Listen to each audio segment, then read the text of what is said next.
Selamat pagi, siang, sore, atau kapanpun waktu yang teman-teman pakai untuk mendengarkan podcast ini. Kembali lagi bersama saya Panji di podcast Ngobrol Bisnis. Dan hari ini sudah bersama saya adalah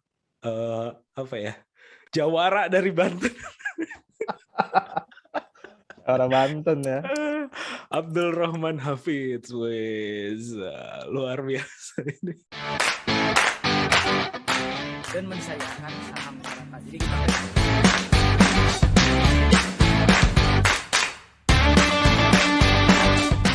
beda sama Jakarta, kalau orang Bandung tuh listrik. Investasiin buat sekolah anak. Golf itu something new gitu. Kupu-kupu mungkin Ayahku tuh satpam gitu kan.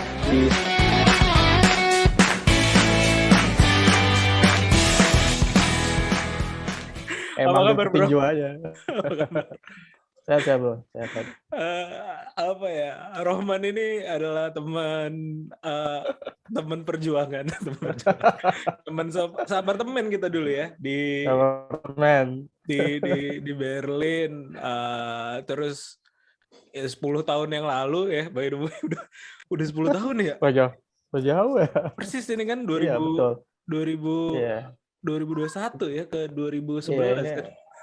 Betul 10 tahun. Anniversary kita, bro. Oh, anniversary 10 tahun. Terus cuman kita udah lama gak kontak ya. Kita kayaknya sepanjang ingatan gue tuh terakhir ketemu yang pas gue main ke BSD ya, ke apa namanya? Apa sih namanya di kantornya Sitek itu? Iya di Alam Sutra ya. Iya di Alsut ya. Oh iya betul. Ketemu di Alsut itu. Iya betul. Nah, mungkin ini bro, apa namanya ya? Lu bisa cerita dulu nggak apa sebagai awalan ya? Sebenarnya aktivitas saat ini apa aja? Kalau yang gue lihat kan, lu di Sitek masih gitu ya kayaknya. Terus juga develop social enterprise. Masih. Kampung baca. Terus kayaknya belakangan gue lihat juga postingan lo yang terakhir itu mungkin lagi ngedosen di BINUS atau bagaimana. Monggo silakan. Betul. Dulu. Sorry nih nanti kalau sinyalnya ini takut khawatir nge-lag ya. Oh iya. Kurang bagus. Oke, thank you bro ya. Hari ini diundang di podcast spesial. Jadi keren banget 10 tahun gak ketemu. Kemudian ngobrol-ngobrol lagi gitu. Iya, kalau aktivitas sekarang masih ngebantu di pusat riset kanker ya, Sitek Labs Edward Technology. Karena dari situ kita berangkat ya sejak 2011 dulu ya, kenalan sama Pak Dr. Warsito, kemudian kembali dari Jerman kita sempat di Business Innovation Center ya, saya di Buspiptek. Habis itu ternyata teman-teman lanjut jadi intermediator teknologi. Saya dapat beasiswa lagi ke Jerman waktu itu 2012 sampai 2013 selama 1 tahun untuk belajar sistem manajemen inovasi. Dari situ sebenarnya mulai networking terbuka ya untuk pengembangan teknologi transfer dan teknologi commercialization sih konsepnya dengan negara-negara ASEAN. Nah setelah itu kembali ke Indonesia, mulai membangun kerjasama antara Indonesia Jerman lewat kerjasama TTO, Technology Transfer Office. Makanya di Alam Sutra kita sebut dengan BTIC itu, Business Technology Incubation Center itu adalah TTO-nya antara MITI dengan Steinbeis Transfer Center gitu. Jadi Indonesianya MITI, Jermannya adalah Steinbeis waktu itu. Ya, Steinbeis. Nah, sampai hari ini kerjasama itu dibangun ya selama 2-3 tahun, dibiayai oleh Kementerian Ekonomi Jerman ya. Dan ya gue nggak tahu ya, ternyata itu jadi jadi passion gue di situ untuk ya udah gue nggak mau move on pindah ke tempat yang lain, karena gue pikir Sitek menjadi tempat yang tepat untuk kita kalau mau lu beneran belajar teknologi startup kayak gitu ya, dengan dengan drama yang luar biasa gitu ya. Drama dengan pemerintah, drama dengan infrastruktur yang ada yang luar biasa. Sampai hari ini itu luar biasa ya di industri kesehatan. Nah, habis itu di luar dari situ gue aktif juga ngembangin social entrepreneurship ya dengan teman-teman di pemerintah Kota Tangerang ya, bagaimana membangun kampung tematik. Awalnya sih benernya gini Ji. Awalnya mereka punya program Smart Village kayak gitu kayak di Kota Tangerang Selatan kayak gitu kan. Hanya memang infrastruktur nggak mendukung nih gitu kan. Kalau mau lebih keren-kerenan kayak gitu, Smart Village yang ya high teknologi dengan misalkan speed internet yang cukup bagus, kemudian difasilitasi dengan support dukungan digitalisasi. Akhirnya kita coba rasionalisasi. Kayaknya nggak sampai nih, maksudnya terlalu tinggi kita bilang smart village gitu kan. Ini kita buat namanya kampung tematik dengan pemerintah Kota Tangerang gitu. Jadi di setiap kecamatan di Kota Tangerang mesti mempunyai kampung unggulan namanya. Kampung unggulan itu didasari terlebih dahulu oleh prinsip PHBS ya, perilaku hidup bersih dan sehat gitu. Itu aja gitu. Pemerintah banget ya. Makanya nomenklatur itu coba nyesuaiin aja gitu. Ya yang penting gue pikir gini, yang penting ada kontribusi apa yang paling make sense ya dilakukan oleh masyarakat gitu kan, daripada lu keren-kerenan tapi masyarakat nggak ngerti ya mau bikin apa sih smart village. Ya udah perilaku hidup bersih dan sehat gitu. Jadi setiap orang di masyarakat perlu menjagalah hidup bersih dan sehat itu aja. Tapi setelah itu outputnya proses untuk sampai ke situ kita buat kompetisi ya, kita buat kompetisi setiap kampung gitu untuk membangun membangun apa sih selling point dia, uniqueness dia gitu. Kalau kita bicara BMC itu kayak value proposition lah gitu kan. Ya, kalau kita muncullah macam-macam tuh di Kota Tangerang tuh. Kalau gua kebetulan main di tadi ya lebih ke library dan learning center kayak gitu. Tapi basisnya ada di tengah-tengah kampung, kira-kira begitulah. Biasanya library ada di tengah-tengah kota. Ini gue cuma tarik doang ke kampung gitu doang sih konsepnya gitu. Itu doang sih sebenarnya. Tapi itu menjadi menarik karena model perpustakaan dan pusat belajar yang nyaman, yang ya ada sentuhan-sentuhan teknologi gitu kan. Itu yang menjadikan proyek yang gue garap ini jadi proyek percontohan sih se-Kota Tangerang gitu. Dan itu tahun 2020 kita jadi 2021 ini jadi disebutnya apalah the first winner kayak gitulah. Kayak begitu gitu. Dan terakhir ya gue gabung diminta jadi dosen di Binus Business School bro di CWC Senayan untuk masuk ke akademisi. Coba ya? Yang di Senayan ya? Senayan. Ya, yang international school dengan ya itu sih sebetulnya. Jadi baru 2 bulan ini sih gabung dengan mereka. Ya 2 bulan sih. Itu untuk menambah ini aja hasrat entrepreneurship ya. karena tuntutan ini ya, tuntutan akademik ya. Selesai S3 2020 gue akhirnya mikir buat kayaknya gue harus ini ya iya gitu. Begitu sih, jadi 3 aktivitas tadi ya, entrepreneurship, sociopreneurship, sama ngedosen lah, kira-kira begitu bro. Jadi kita ngobrol itulah sekitar itu. Iya. Itu apa yang apa ya? Mungkin gue bahas dari yang dari yang terakhir dulu ya, yang lecturer ya, yang dosen ya.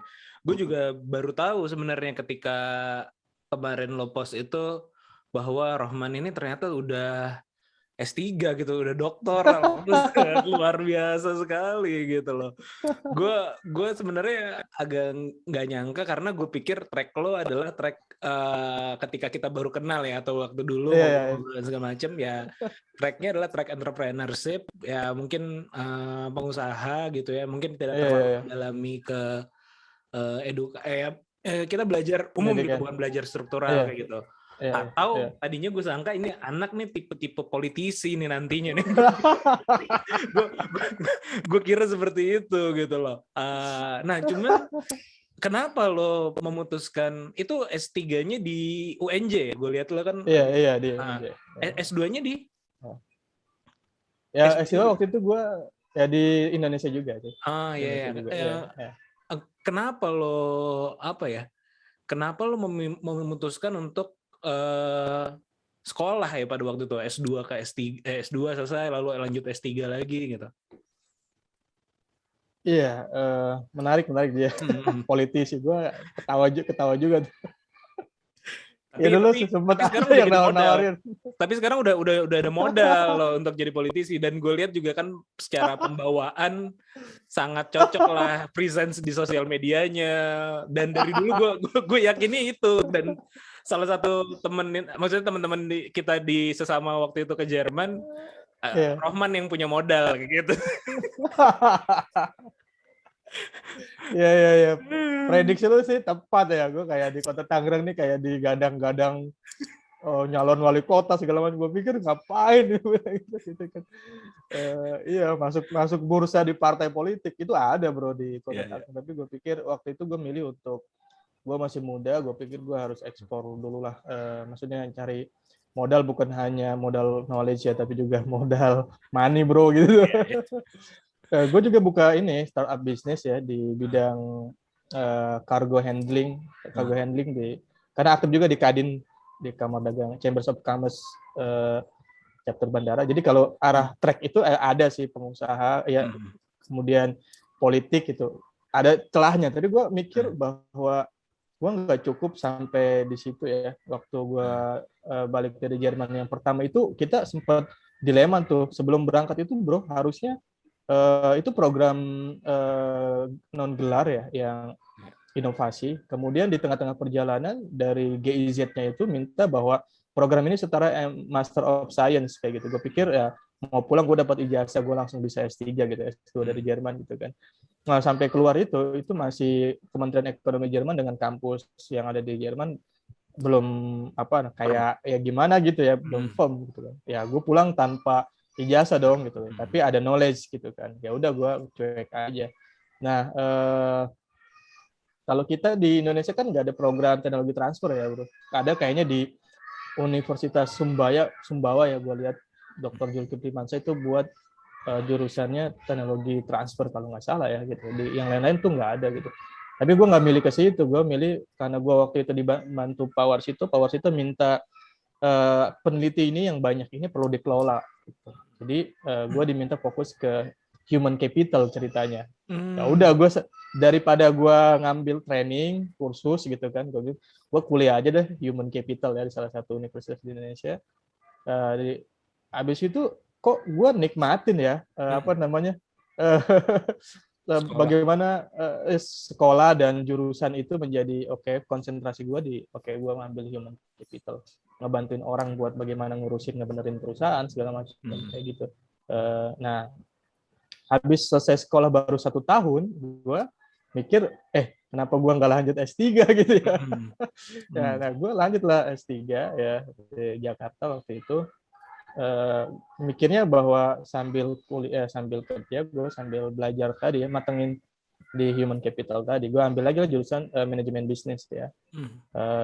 Tapi konsentrasinya di human capital. Ya Unos nggak nyangka gue 2 tahun 10 bulanan kayak begitu udah selesai gitu.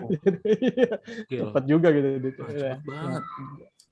Ya di tengah-tengah kesibukan dan sebagainya ya akhirnya gue selesain kayak gitu sih. Jadi kayak gitu sebenarnya track akademik ini nyambi gue lagi di startup sih kayak gitu. Tapi tiba-tiba gue selesai S3 dan habis itu profesor gue dari Airlangga bilang gini, Pak Rohman sayang banget masih muda, udah dokter tapi nggak dikembangin. Bagusnya tetap berkontribusi ke dunia akademik gitu. Terus ya banyak tawaran sana sini gitu kan, termasuk tawaran jadi PNS lah kira-kira gitu yang jadi. Gue ngambil di tawaran dari Binus Business School sih untuk karena inline gitu bro, antara ya tawarannya di Business School, jaringan mereka yang cukup luas ya di Binus dengan fasilitas yang luar biasa dengan aktivitas yang gue jalanin sebagai orang yang aktif di startup dan sedang ngembangin tadi ya di dunia entrepreneurship gitu. Gitu sih gitu. Jadi sekarang kalau ditanya passion lu kemana, mau ngapain ke depan, gue juga belum tahu, gue jalanin aja yang mana. Iya, itu menarik banget Bang. Binus salah satu kampus yang gue lihat juga ya karena mungkin pendekatannya adalah dari tidak konvensional ya seperti kampus-kampus umum, dia banyak melakukan berani melakukan inovasi lah. Mahasiswanya tingkat akhirnya diberikan opsi untuk membuat bisnis atau kerja atau apa kayak gitu untuk di tahun terakhir. Jadi salah satu yang sekarang digagas oleh Kemendikbud ya, pokoknya yang si Mas Nadiem itu kan bikin Kampus Merdeka. Juga gue duga itu mencontoh karena dulu alma maternya dia di BINUS ya, dia tahu kan di tingkat akhir kayaknya cocok ke arah situ gitu ya. Ya betul. Itu bagus. Dan gue juga secara karena gue praktisi juga beberapa kali jadi mentor kayak gitu di program-programnya BINUS gitu, BINUS Bandung atau Malang yang kayak gitu-gitu sih. Jadi gue lihat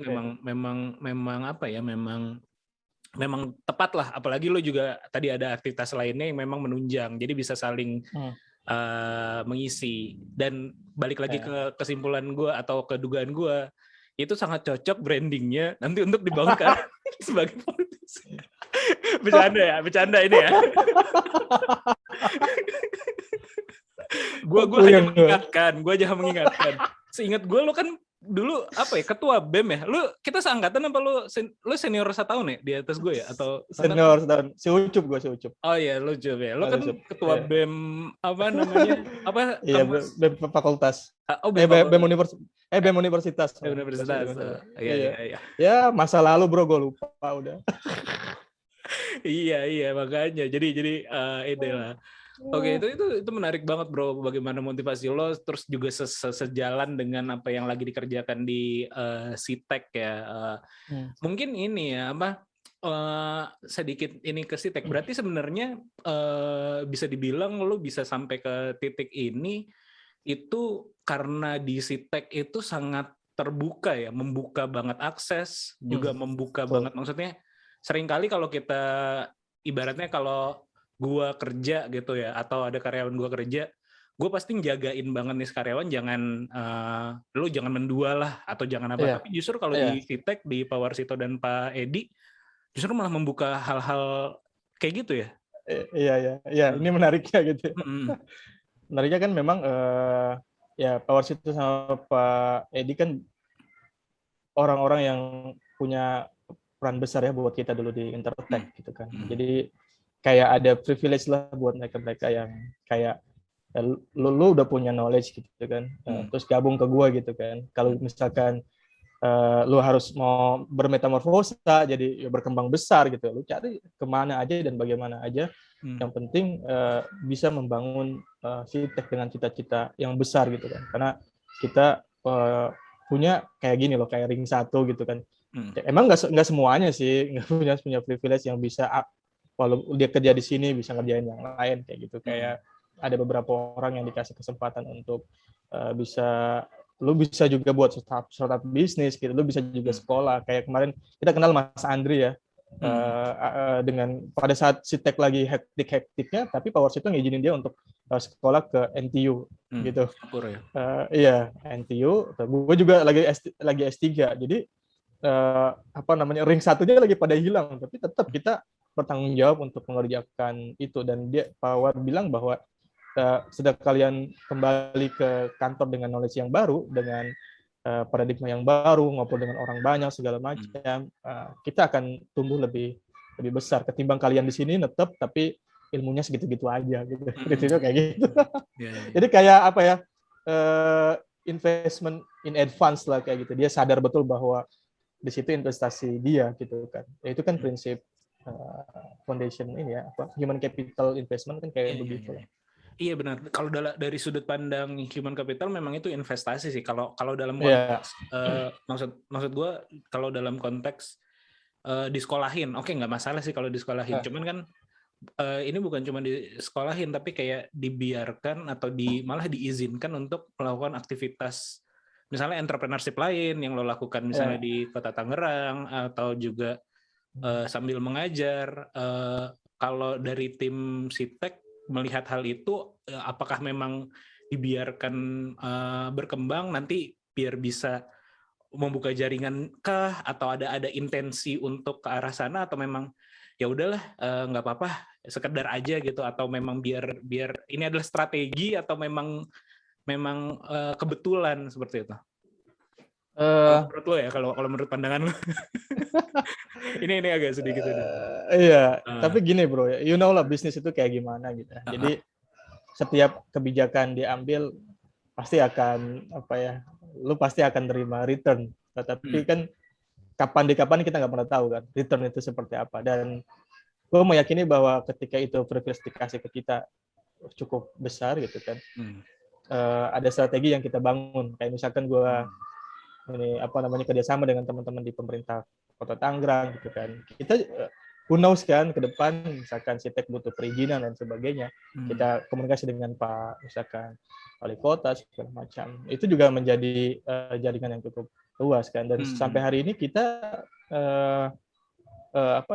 selalu kok bendera yang kita bawa ya Sitek walaupun kemana aja kayak gitu aja sih sebenarnya. Jadi tadi ya prinsip tadi return-nya kapan pasti dapat, itu yang kita yakinin sih sebetulnya. Iya. Itu menarik banget sih. Dan gue lihat berarti memang Sitek ini lo udah jadi identitas dan juga udah jadi bagian ya tadi seperti mungkin udah lo singgung, lo adalah ring satunya lah, udah intinya di situ ya. Ya nggak tahu, gue itu tadi ini aja sih. Lepasan aja, nggak tahu istilah yang paling tepat apa gitu. Iya. Jadi maksudnya pasti akan terus-menerus membawa identitas ini dan juga membawa idealisme yang ada di Sitek bahwa ini bisa jadi solusi untuk problem yang memang disolusikan oleh Sitek ya, dari terapi kanker dan turunan-turunannya kayak gitu ya. So far ya. Iya. Nah, terkait dengan itu kan sebenarnya adalah salah satu tadi kayak kita bilang ya, kita dulu belajar di Jerman di sesi awal ya, yaitu terkait dengan teknologi transfer, komersialisasi, kayak gitu. Terus lo menambah lagi 1 tahun untuk lebih mendalami itu gitu, manajemen inovasi dan seterusnya kayak gitu. Ini mungkin jadi agak-agak ini ya, miris atau bagaimana ya? Atau nggak tahu gue faktanya di lapangan kalau menurut pandangan lo. Ketika lo balik ke Indonesia, lo tidak menemukan apakah ekosistem itu udah ada yang pertama. Lalu lo lihat di Sitek, terus juga kerjasama MITI dengan Stand-Base tadi, itu bagaimana tuh kondisi kalau kita bicara transfer teknologi ya di Indonesia menurut pandangan lo dari sudut pandang yang udah lo belajar 3 bulan terus nambah 1 tahun lagi terkait itu, balik ke Indonesia gimana tuh? Ya ini as you know ya, kayaknya teman-teman Intertek yang lain juga ngerasain sih kondisi yang ada gitu. Iya. Kita dari sudut pandang lo. Udah big book kayak gimana aja sama ya. Jadi di kita tadi ya ekosistem inovasi belum bisa dibangun bro dari sektor kan kita pilihannya 2 nih ya, ekosistem public sama private gitu kan. Nah, waktu kita kerjasama dengan Jerman itu kan mengawinkan 2 area ini kan, private sama public. Kita ngelibatin juga konsep yang kita kenal dengan triple helix itu kan, kita harus libatin government dong gitu kan.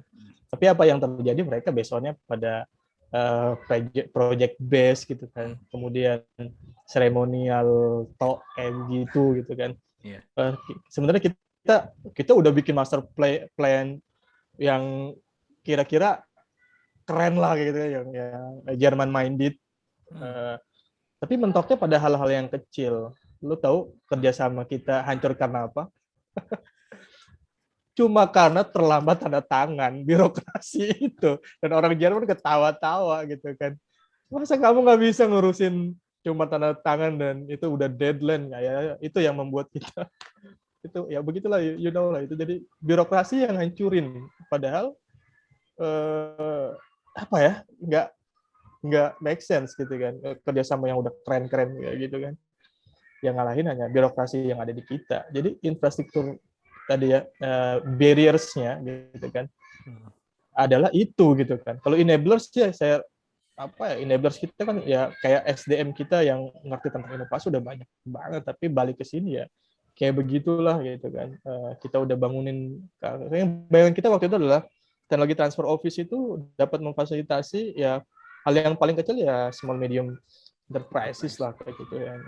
Kita ambil piloting project di beberapa kota kabupaten yang paling mungkin untuk kita develop gitu kan, dan pemerintah setempat juga udah oke gitu kan, tinggal kenapa kita harus gandeng mereka ya itu kan in term of international cooperation ya, nggak bisa langsung ujuk-ujuk lu antara B2B tapi juga lu harus government lu harus libatin kayak gitu kan. Jadi begitu sih ceritanya. Jadi gue pikir memang kita harus, gue nggak pikir kita gagal sih, tapi kita butuh penyesuaian ya dengan ekosistem yang ada di kita.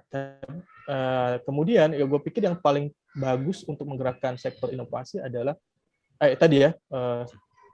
adalah universitas sih bro, sama private to private aja. Jadi, tapi kalau lu ngelibatin government kayak begitu, lu akan ada bottleneck yang sempit bener, dan gue yakin gitu agak berat gitu kan. Gitu. Jadi kalau lu mau misalkan seremonial ya boleh ngelibatin, tapi kalau lu memang mau maju untuk mendukung sektor inovasi gitu, dia berkembang ya bisnis private business ya itu paling tepat. Kalau enggak ya di kampus-kampus kayak gitu. Kampus tuh paling berkembang. Misalkan incubation centernya IPB misalkan. Kemudian tadi ya BINU segala macam. Loh itu mereka ngebiayain sendiri itu. Pakai modal mereka sendiri untuk ngebangun gitu kan, dan mereka bisa establish innovation products mereka. Kayak gitu sih bro, ini gue sekilas aja ngobrol santai aja, nggak ada data yang gue bisa buka sebenarnya kayak yang bisa kita bicara lebih lanjut. Iya, tapi itu ini jadi hal yang lucu juga sih.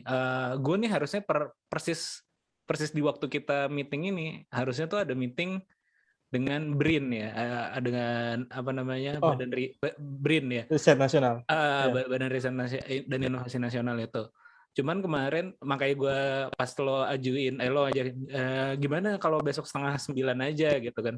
Oke, bisa, karena beberapa menit sebelumnya itu tiba-tiba ada timnya WA gue gitu. Pak maaf besok agendanya nggak jadi. Kenapa? Gitu kan. Kenapa? Gue nggak nanya kenapa sih, dia sambil menjelaskan kan.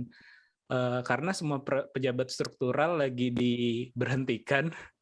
Dan nanti diangkat sore jadi fungsional, jadi nggak ada yang mau tanda tangan, nggak ada yang bisa jadi maksud gue, jadi apa ya, esensinya atau apa ya, ininya mengalahkan esensi gitu.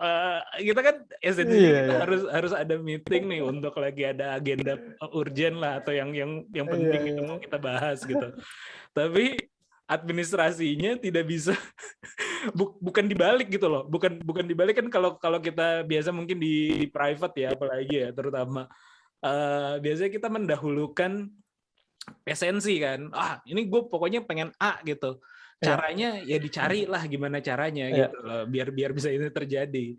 Tapi yang terjadi di kita ya beberapa case lah, dan banyak ya, bukan cuman ya, bukan tadi karena BRIN lagi baru juga kan, lagi ada pembenahan dan segala macam gitu.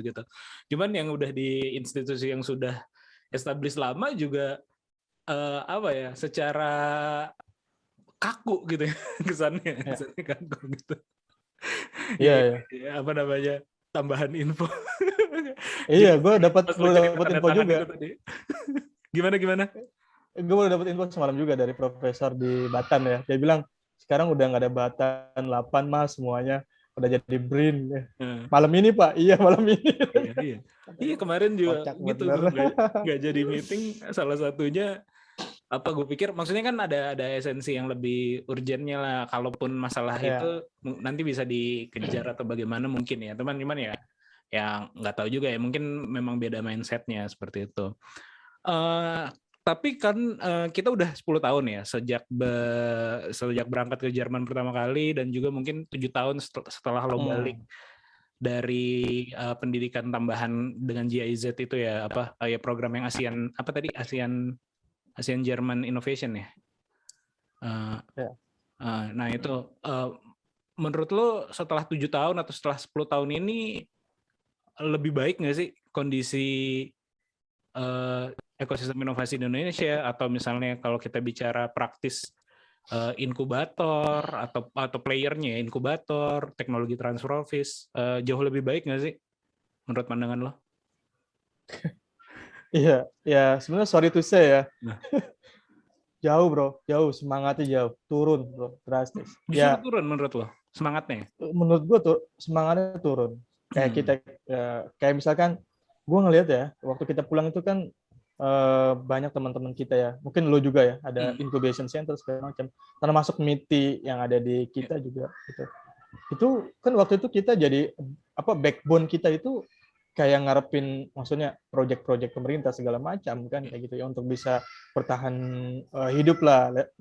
Saya itu kayak begitu gitu. Sekarang itu hilang semua tuh. Kayak misalkan Business Innovation Center yang ada di Puspiptek itu harus keluar dari Puspiptek setelah bertahun-tahun, kemudian dia keluar sendiri.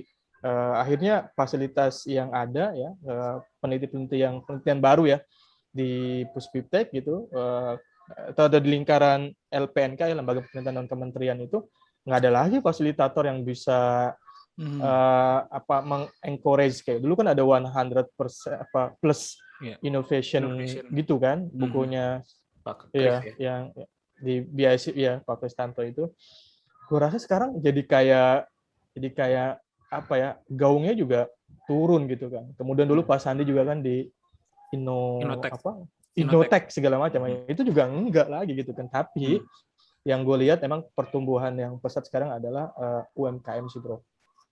Peningkatan ya itu sih ya, mungkin lu juga bisa lihat data itu ya, orang coba survive di tengah-tengah COVID-19 pandemic kayak gini gitu kan. Jadi tumbuh sih. Cuma kalau kita lihat kayak gitu kan, itu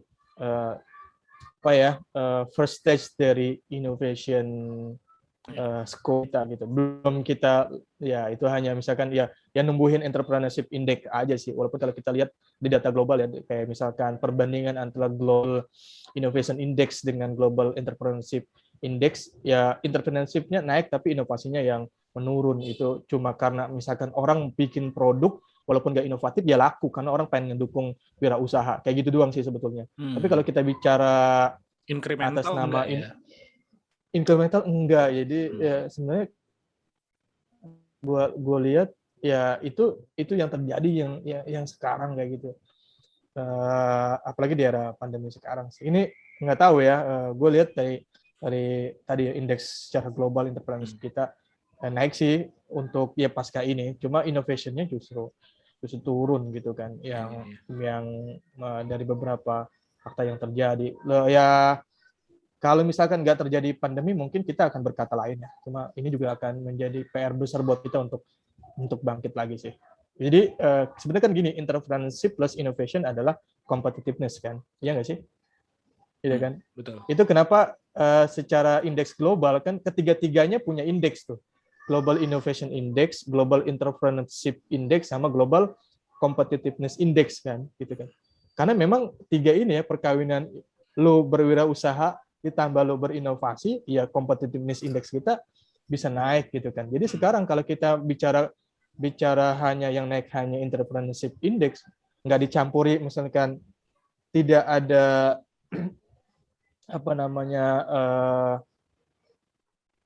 tidak ada masukan tentang inovasi, gue rasa ke depan pasca pandemi daya saing tetap akan sangat berat. Jadi harus ada praktisi inovasi itu untuk masuk meningkatkan daya saing untuk tadi ya memperkuat entrepreneurship kita sih. Gue rasa itu sih. Jadi berat obrolannya. Iya nggak apa-apa. Tapi menarik sih memang. Mungkin lu juga kemarin sempat gue share juga ya di grup Intertech itu. Ada beberapa teman-teman gitu, dan juga sebenarnya juga mungkin nanti tim intinya mungkin akan approach lo juga ya. Bahwa kemarin kita mau mencoba inisiasi menghidupkan lagi kegiatan intermediasi teknologi gitu dengan nama Altek, kalau lo kemarin sempat Altek ID ya. Altek ID itu karena ya tadi benar yang kita rasakan juga, yang gua rasakan juga, mungkin ada beberapa yang mulai luntur gitu ya, terutama aktor. Kalau kita dulu bicara pendidikan di Jerman ya, kan sebenarnya dari aktor entrepreneur atau UMKM atau SMI itu adalah di mikro level gitu. Kalau di makro levelnya government kayak gitu. Nah, kita masih percaya atau masih melihat ya di Indonesia nih yang di meso level agak-agak miss nih, agak-agak hilang yang di meso level, baik itu ya tadi TTO atau segala macam. Nah, teman-teman mau mencoba mengisi itu gitu, mau mengisi di situ atau ya jadi enabler juga. Kalau gue lihat sebenarnya justru kalau ya tadi kayak lo bilang di kampus sebenarnya TTO muncul, inkubator tumbuh di mana-mana kayak gitu-gitu. Cuman mungkin ya tadi karena memang dorongannya itu sifatnya seremonial, jadinya masih belum berfungsi dengan baik gitu. Makanya pengen ada si Altek ini biar bisa kayak ini loh cara-cara yang baiknya atau yang benernya dengan kita bikin webinar dari belajar dari Jerman atau belajar dari Australia, dari negara-negara maju kayak gitu. Pengennya kayak gitu. Mungkin nanti teman-teman yang kayak Mas Budi kan jadi kepalanya, nanti mungkin akan approach lo untuk ikut bantu kalau gitu ya? masih ada ruang lah. Menarik. Siap. Kayak gitu. Karena kalau gue lihat memang sekarang hampir semua kampus kan sekarang udah diwajibkan ada kantor inkubator atau kantor manajemen inovasinya kan. Jadi cuman ya karena lagi-lagi sifatnya top down, itu jadi kayak prasyarat aja. Yang penting ada label tulisan office-nya gitu. Nah, tapi fungsinya kan belum. Nah, justru itu yang pengen kita coba genjot lah. Bersedia ya lah ya Pak Rohman. Siap lah, itu kan kerjaan kita kan. Iya. Yang tadi menyesuaikan nanti. Iya, santai kok. Ini kan semua juga pada ada aktivitas, jadinya di sela-sela lah gitu. Terus gue pengen nanya tentang, ini menarik banget ya yang tadi lo ceritain pertama kali justru, yaitu adalah si sociopreneur activity lo dengan kampung baca di Tangerang ya. By the way gue nanya dulu, Tangerang itu cara bacanya Tangerang apa Tanggerang sih sebenarnya? Soalnya lo tadi bilangnya Tangerang gitu kan, sedangkan gue taunya Tanggerang gitu. Yang bener yang mana? Sebagai lokal, sebagai lokal representatif. Orang Tangerang sendiri bacanya Tangerang. Oke ya. Gue gitu ya. Percayalah karena kita kan nyebutnya Tangerang ya. Tangerang. Yang benar Tangerang. Nah, itu yang lo lakukan itu menarik banget sih. Jadi justru lo mencoba ibaratnya make the most of it ya. Kalau kita bicara Bandung juga banyak banget tuh, bro. Model-model desa tematik, kampung tematik yang kayak gitu-gitu. Jawa Barat juga yang kayak smart village lah, smart energi village lah atau yang kayak gitu-gitu lah. Nah, cuman kan kadang-kadang jauh mimpi dari genggaman gitu maksudnya. Kita ngelihatnya ini, tapi sebenarnya masyarakat yang kita mau coba approach dengan community development itu ya nggak peduli juga main kayak gitu-gitu, lebih fokusnya ke praktikal aja. Dan yang lo bikin sebenarnya kan sesimpelnya tadi kayak lo bilang juga, memindahkan perpustakaan yang ada di kota ke tengah-tengah kampung kayak gitu. Itu perjalanannya menuju ke situ gimana tuh, bro? Pertama kali idenya, terus juga dan mungkin pertanyaan pentingnya kalau dari gue sih, itu kan sesuatu yang sosial atau yang kita bicara, kita menaruh idealisme kita di situ gitu. Cuman kan dalam kita menjalankan idealisme, kita butuh sustain kan. Misalnya kalau gue punya idealisme doang, tapi nggak bisa sustain, yang nggak akan berjalan. Lo ini udah berapa tahun, 4-5 tahun kan menjalankan itu gitu. Itu gimana caranya biar sustain? Kalau hanya mengandalkan project-project atau pendanaan dari government kan, ya ujung-ujungnya ini lagi gitu, ya bukan yang sustain, yang bisa berjalan sendiri, harus ada booster terus kayak gitu. Mungkin bisa lo ceritakan. Betul. Iya, sebenarnya gini kan, dulu gue balik 2014 ya dari Jerman itu, gue lihat gini, oh gila banget itu kan di tempat gue ya, berbatasan langsung, ring satunya bandara lah gitu kan. Itu gak jauh dari situ kan ditemukan itu ya, apa namanya, tempat produksi pil ekstasi terbesar. Dan akses keluar masuk orang luar biasa ya. Usaha utama mereka di sini adalah kontrakan. Jadi orang luar itu banyak banget yang ada di tengah-tengah kampung, bro. Hilir mudik gitu ya, bolak-balik. Kita nggak tahu, nggak bisa kontrol. Jadi isu utama waktu itu yang gue lihat adalah narkoba dan seks bebas ya. Jadi apa ya, pergaulan bebas bukan seks bebas lah, pergaulan bebas gitu kan. Jadi narkoba dan pergaulan bebas itu jadi isu utama yang gue lihat dan gue hampir nangis itu. Ada orang tua sama anaknya malam-malam digerebek polisi itu gara-gara pemakai gitu kan. Itu kondisi yang berat bagi gue sendiri ya, kita ya kaum intelektual yang datang ke kampung yang tempat lahir gue gitu. Akhirnya gue bilang sama teman-teman gue bahwa gue mau buat sesuatu gitu, buat ya minimal satu gerakan kecil yang bisa kita bangun gitu kan. Gue pikir gue nggak bisa sendiri. Gue berangkat dari tanah sepetak yang dulu tempat sampah di samping rumah gue. Kemudian gue punya kenalan teman-teman di Angkasa Pura ya, karena gue pikir ya ini praktek ilmu kita lah gitu. Kita mempraktekkan, cuma ini kalau kita kenal dengan bisnis model Canvas ya, ini sosial itu ada ya, SBMC aja sih. Social business model Canvasnya gitu. Kita apa namanya, partner kita ya, channel partner kita ya, mungkin kita gunakan teman-teman dari dana CSR untuk membantu. Kemudian gue gandeng juga pemerintah yang paling kecil yaitu RT ya. Kemudian sekup dibet perbesar jadi RW, lurah, camat, sampai sekarang ke wali kota. Gue pikir waktu itu yang paling tepat adalah punya untuk menghambat laju percepatan narkoba dan pergaulan bebas, kita harus sumpel itu dengan kegiatan positif anak-anak mulai dari sekarang. Nah, waktu itu juga gue pikir apa mereka suka baca, dan orang mikir lu gila aja bikin perpustakaan di tengah-tengah kampung. Gue bilang waktu itu perpustakaan hanya untuk opening the worlds aja gitu kan, membuka dunia aja. Lu yang gue pengen, bayangan gue waktu itu adalah di sini bukan hanya tempat baca, tapi lu belajar apapun yang ada. Jadi gue pengen kasih tempat buat orang, anak-anak, yang anak muda untuk lu nongkrong di sini cari hal-hal yang positif. Tapi gue nggak minta lu untuk baca aja gitu. Tapi baca itu sangat luas kan. Makanya baca itu bro, itu bukan baca makna letter baca, tapi bangun cita-cita gitu. Baca itu bangun cita-cita. Ini nih, ini Rohman yang gue kenal.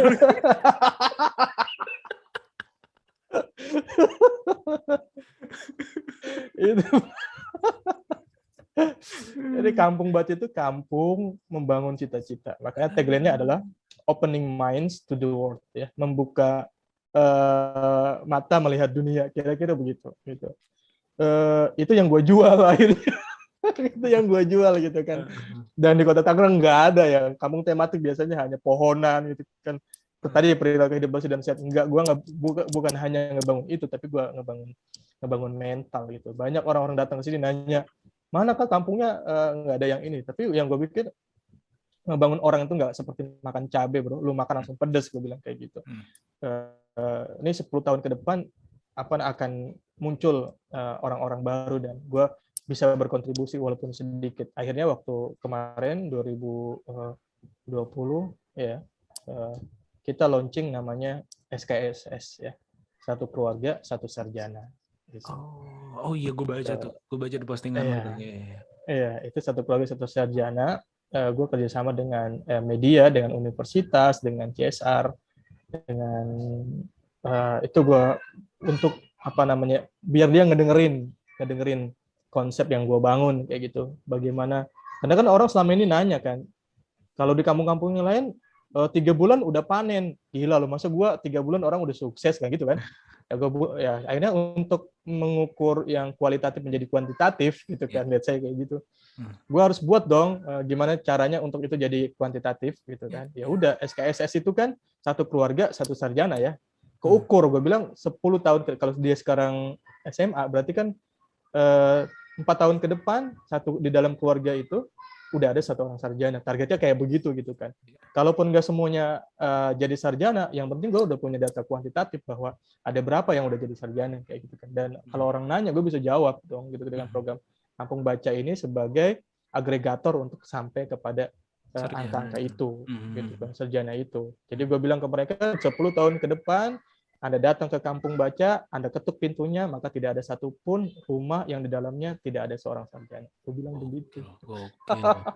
Gokil. Gue udah kayak presiden, kayak menteri pendidikan. Ya udah ada bakat, makanya kan gue bilang.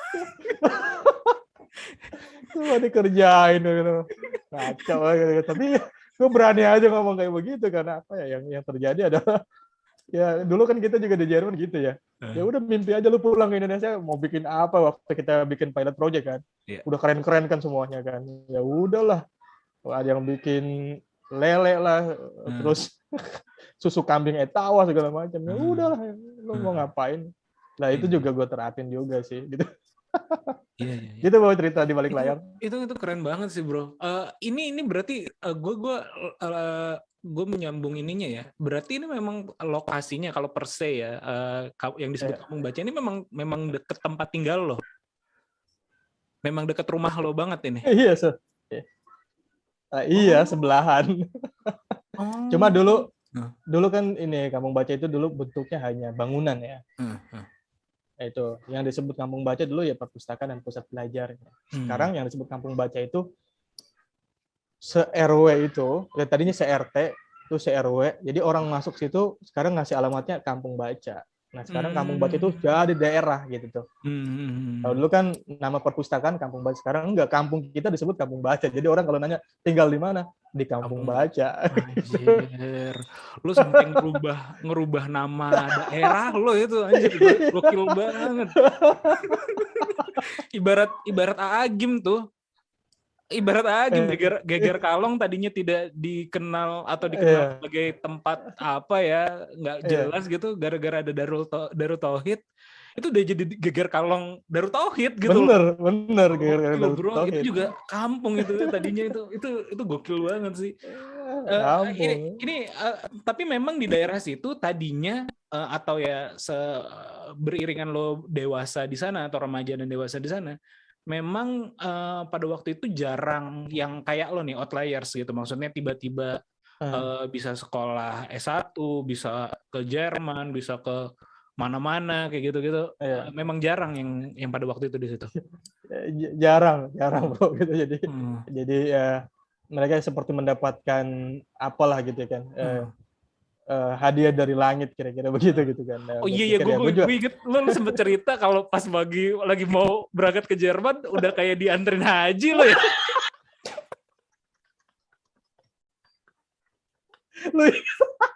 Gue inget lo cerita.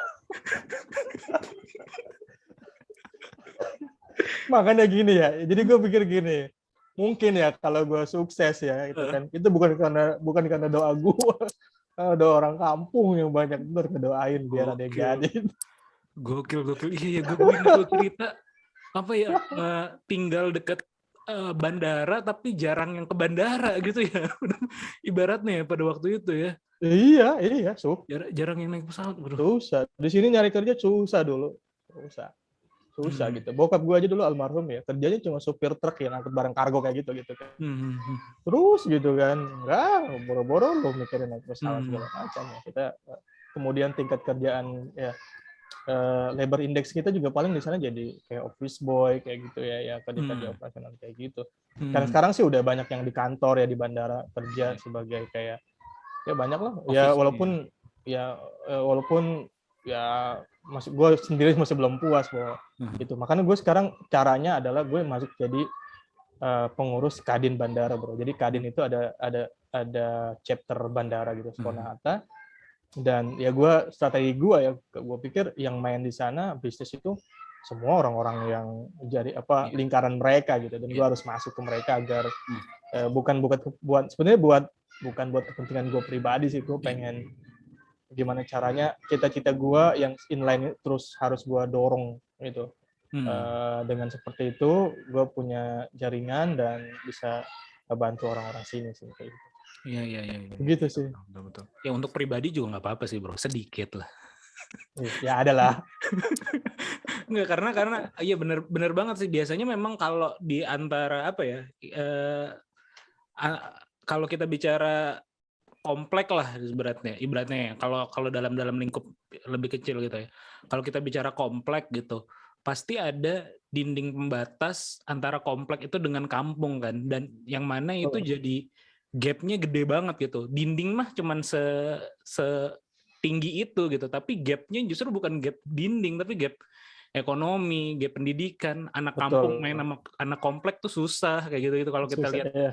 Iya, maksudnya nggak nyambung gitu. Nah mungkin memang ya kita lihat bandara tuh segitu mewahnya ya dalam tanda kutip, ya mungkin lingkungan sekitarnya justru belum terkena dampak ya, gapnya masih tinggi. Dan itu keren banget sih bro. Satu keluarga SK, satu keluarga satu sarjana ya, SKSS. Itu keren banget sih. Itu memang benar-benar lo iya sih. Itu kalau gimana? Iya itu ya, memang gue pengennya itu jadi apa ya, jangan lu bilang ini modal politik gue gitu. Ya ini yang dengerin podcast ini juga banyak politisi sebenarnya, jadinya ini sengaja mengharapkan nanti ntar kan wah anjrit gue apalagi kalau yang anak muda kan udah ada tuh partainya. Habis ini gue banyak dihubungin orang, Pak. Gue belum punya kader nih di Tangerang nih. Kadin udah masuk Kadin kan, udah ini satu. Gerak di teknologi, dokter, lecturer, citranya udah bersih lah, bagus itu. Aduh. Udah inilah, bro. Makanya gue. Aduh, lucu lah. Ini ngakak banget sih. Iya. Itu lo udah inilah. Udah dulu gue ingat pas kita lagi pas lagi di Eropa itu kan salah satu apa ya, tagline yang kita sering obrolin itu, apalagi kita kan lama barengnya ya. Kalau yang lain kan pindah tuh. Kalau kita kan memang stay aja gitu kan. Salah satu di Other Shop bareng kan? Bareng kita kan sama-sama di Berlin kan, sama-sama di Berlin. Nah terus salah satu tagline yang sering kita bawa adalah kata-kata dari bukunya Laskar Pelangi kan. Ya pokoknya itulah ya, apapun ininya gitu loh. Dari Eropa boy-nya lah, receh-recehnya kayak gitu sampai ke ininya. Dan gue rasa lu bener-bener menapaki jalan itu sih. Maksudnya jadi kayak bocah dari kampung Tangerang gitu ya, tiba-tiba bisa kesana kesini dan ngebawa kehidupan kampungnya jadi oke sih. Salut gue bro. Ini gue nggak ini sih. Gue kadang-kadang lucu-lucuan aja lah. Gue jadi ya positifnya ya menjadi pemantik ya, kayak misalkan ya gue di keluarga bahkan di wilayah misalkan orang yang pertama kali sekolah belajar di Jerman gitu kan, sampai beasiswa 2 kali lagi bro gitu kan. Terus gue lulus doktor ini sekecamatan ini cuma gua gitu kan, jadi di keluarga pertama gitu kan, jadi kayak mecahin batu besar kayak gitu. Dan gua waktu itu kan gue lulus dokter 32 tahun kan, ya masih which is itu muda banget dan orang nggak pada percaya nih orang pintar apa enggak sih. Gue pikir ya kagak sih, gue gitu, beruntung doang gitu kan. Jadi itu yang membuat gue sekarang untuk mencapai sesuatu, gue pikir gue butuh orang lain untuk mendoakan gue. Jadi gue terus ingin berkontribusi. Kalau lo mau terus melayang melangit, kemudian ya terus sukses lah bahasanya gitu kan ya, lo harus terus diri lu bukan buat lu sendiri gitu kan. Jadi lu pinter, ilmu yang ada itu bukan buat lu sendiri gitu. Jadi kalau sekarang misalkan gue dapat gaji sekian banyak, ya gue usaha bahwa ya udah gue habisin buat bantu orang gitu kan.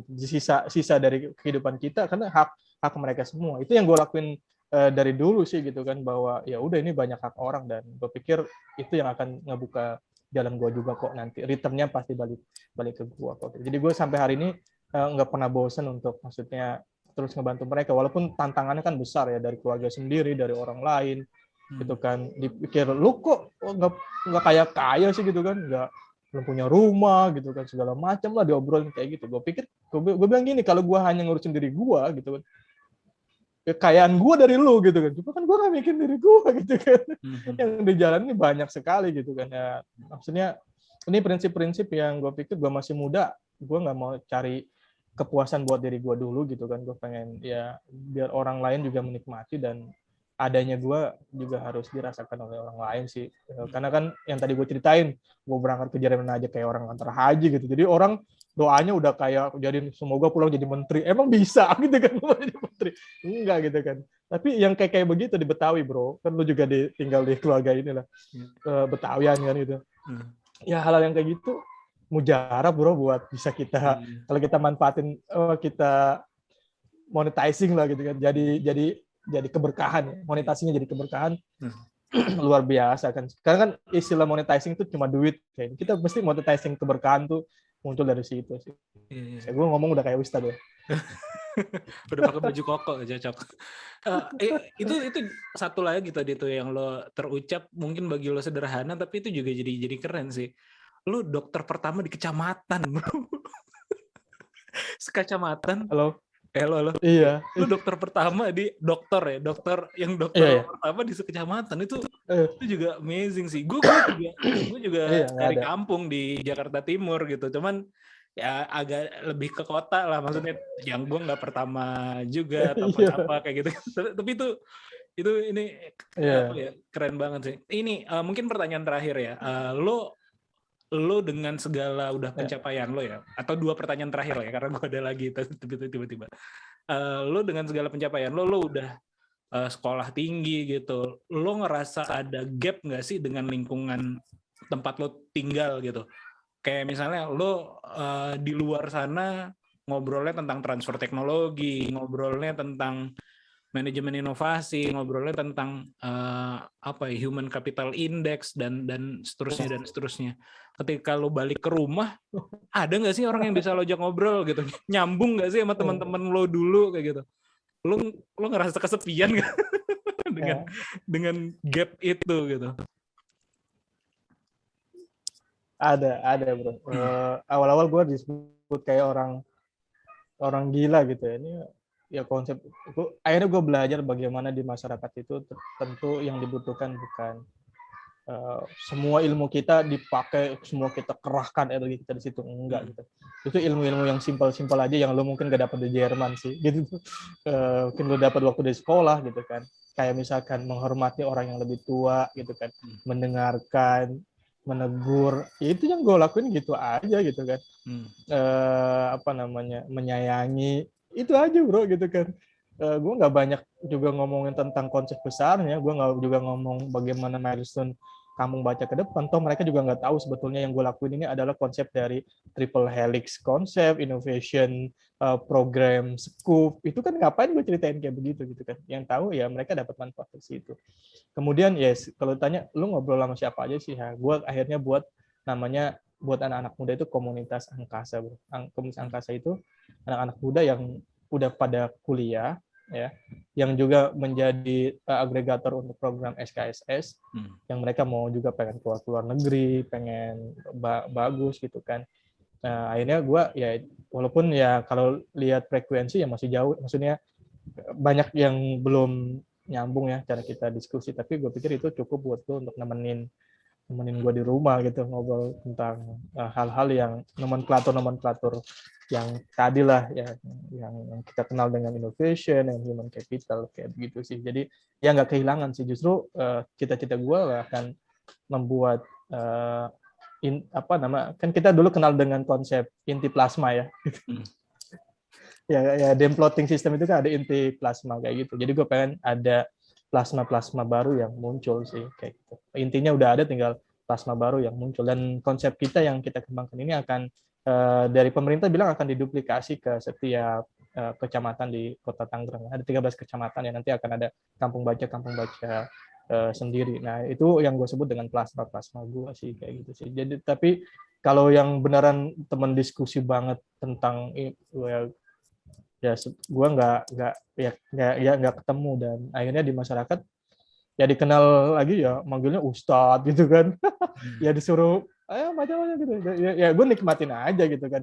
Jadi yang lebih bermanfaat sebetulnya bukan maksudnya lu di luar dapat gitu kan. Terus masyarakat juga nggak butuh semua ilmu lu loh.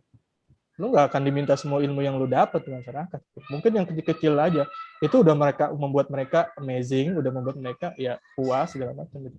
Jadi kadang-kadang kita juga ya santai aja, jangan yang terlalu saya datang dari dunia yang berbeda gitu. Enggak gitu. Gitu sih bro, kalau pertanyaan lu tadi gap. Ya kayak switch kayak gini loh, kayak switch on switch off aja gitu. Pulang kerja langsung switch off tuh gua tuh. Langsung jadi diri gue di kampung gitu. Karena pas ini lagi udah switch on lagi kayak gitu.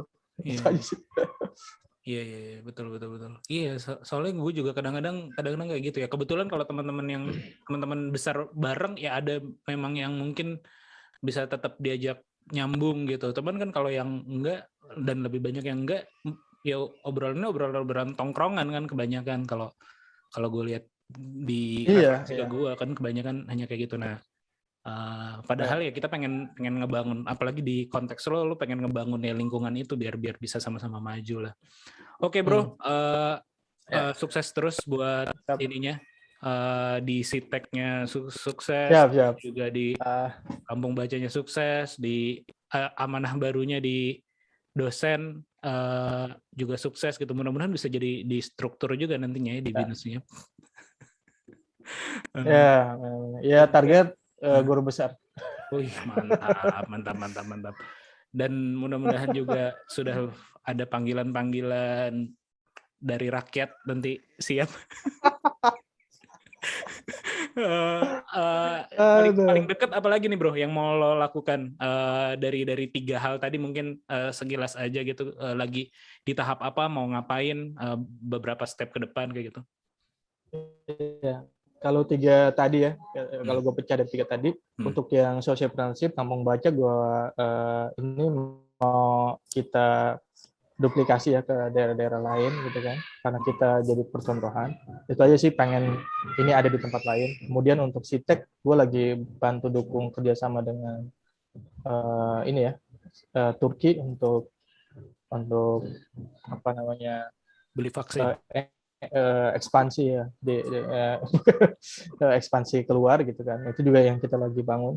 Kalau untuk yang di binus ya, target gue ya ngejar, sekarang fokus untuk ngejar tadi sih poin-poin untuk bisa naik jenjang sih, sampai ya kalau Allah izinkan bisa ambil sampai guru besar, itu aja sebenarnya. Jadi 3 itu gue udah rencanain untuk ya mungkin 10 tahun ke depan kita ngobrol lagi di podcast ini. Iya, amin. Dengan pencapaian yang berbeda. Kayaknya nggak nyampe 10 tahun, mungkin 3 tahun lagi udah ganti profesi lagi nih. Pas timingnya. Oke bro, thank you. Masih dulu 2024 ya. Jujur, ada satu lagi ya aktivitas yang gua nggak bisa jelasin ke lu, itu aja.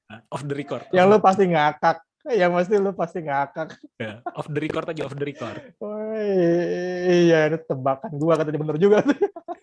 Oke. Ya, thank you. Mungkin gue manggilnya bukan Rohman lagi, tapi ARH ya, biar udah jadi branding nanti nih. Thank you bro. Thank you bro.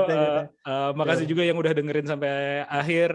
Semoga obrolan hai kita nih ada manfaatnya. Paling nggak ya menginspirasi banget lah bagi gue sendiri. Rohman ini sosok yang sangat menginspirasi gitu. Semoga kalian juga yang dengerin bisa dapat inspirasi dari Rohman. Sampai ketemu di podcast Ngobrol Bisnis berikutnya. Bye.